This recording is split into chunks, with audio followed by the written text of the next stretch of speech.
হ্যাঁ, আপনার প্রশ্নটা করুন। আমার নাম ডাক্তার আবু বকর তাহের। আসসালামু আলাইকুম ওয়া রাহমাতুল্লাহি ওয়া বারাকাতুহু। ওয়ালাইকুম আসসালাম ওয়া রাহমাতুল্লাহি ওয়া বারাকাতুহু। আমি এটা শুনেছিলাম যে 1993 সালের রায়টে সে সময় যেসব লোক ইসলামের লেবেল লাগাতো তাদেরকে তখন খুঁজে বের করে মেরে ফেলা হয়েছিল এই বোম্বেতেই। এমন পরিস্থিতিতে আমার মতে তখন লেবেল না লাগানোই ভালো, কারণ তখন জীবনের উপর ঝুঁকি থাকে। ধন্যবাদ। আসসালামু আলাইকুম। ভাই, আপনি প্রশ্ন করলেন যে 1992 আর 93 সালে বোম্বেতে যে রায়ট হয়েছিল, অনেক মুসলিমই তখন খুব ভয় পেয়েছিল আর অনেকেই লেবেল খুলে ফেলেছিল। তাই এ ধরনের পরিস্থিতিতে লেবেলটা খুলে রাখা যায় কিনা? সব নিয়মেরই কিছু ব্যতিক্রম থাকে, আর কোরআন পরিষ্কারভাবে বলছে যে জবরদস্তি করা হলে, যদি জবরদস্তি করা হয় অনিচ্ছাকৃতভাবে, আপনি তখন শিরক করতে পারেন। যেমন ধরেন, কেউ এসে বন্দুক ধরলো একেবারে সোজা আপনার মাথায় আর প্রশ্ন করলো আপনি কি মুসলিম না মুশরিক। আপনি নিজে এটা জানেন যে আপনি একজন মুসলিম, তবে জীবন বাঁচানোর জন্য সে অবস্থায় একেবারে শেষ উপায় হিসেবে কোরআন এটা সুযোগ দিয়েছে যে আপনি এই ধরনের ক্ষেত্রে মিথ্যে বলতে পারেন। যদি জীবন মৃত্যুর প্রশ্ন চলে আসে, শুধুমাত্র সেই সব ক্ষেত্রে। ধরেন রায়ট চলছে আর আপনি অমুসলিম এলাকায় আছেন, আর ধরেন আপনি রাস্তায় বের হলেন, তখন আপনার উপর হামলা করা হলো, আর এই ধরনের ক্ষেত্রে যদি আপনার লেভেলটা খুলে ফেলেন, ইনশাআল্লাহ আল্লাহ আপনাকে ক্ষমা করে দেবেন।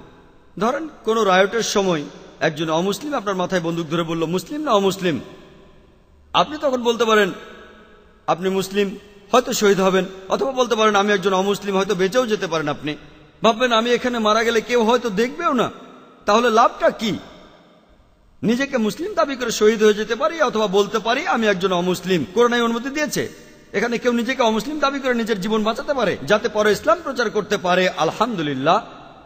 আবার ধরেন কেউ আমাকে স্টেজের উপর জিজ্ঞেস করলো, যেখানে হাজার হাজার লোক আমাকে দেখতে পাচ্ছে, আপনি কি মুসলিম না অমুসলিম? সুযোগ এখানে দুটোই থাকছে, বলতে পারি আমি মুসলিম বা অমুসলিম। তবে এখানে আমার হিকমায় কথা বলে যে যদি নিজেকে মুসলিম বলি, হাজার হাজার মানুষ এটা দেখছে, তাদের মনোবল বাড়ছে, তাই আমি এখানে নিজেকে মুসলিম দাবি করে শহীদ হয়ে যেতে পারি। আলহামদুলিল্লাহ।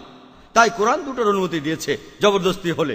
পবিত্র কোরআনে সূরা বাকারার 173 নম্বর আয়াতে বলা হয়েছে, সূরা মাইদা 3 নম্বর আয়াতে বলা হয়েছে, সূরা আনামের 145 নম্বর আয়াতে উল্লেখ করা হয়েছে, এবং সূরা নাহলের 115 নম্বর আয়াতে উল্লেখ করা হয়েছে যে যদি অনন্যপায় হয়ে তোমরা আল্লাহর আদেশ অমান্য করো, আল্লাহ রহমানুর রাহিম।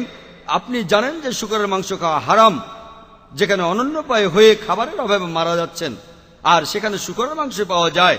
ধরেন কোনো জাহাজে চড়েছেন, সেখানে আর কোনো খাবার নেই, আর কেউ আপনাকে খেতে দিল শুকর, বেঁচে থাকার জন্য আপনি সেটুকু খেতে পারেন যেটুকু না খেলে আপনি মারা যেতে পারেন, একেবারে পেট ভরে খাবেন না।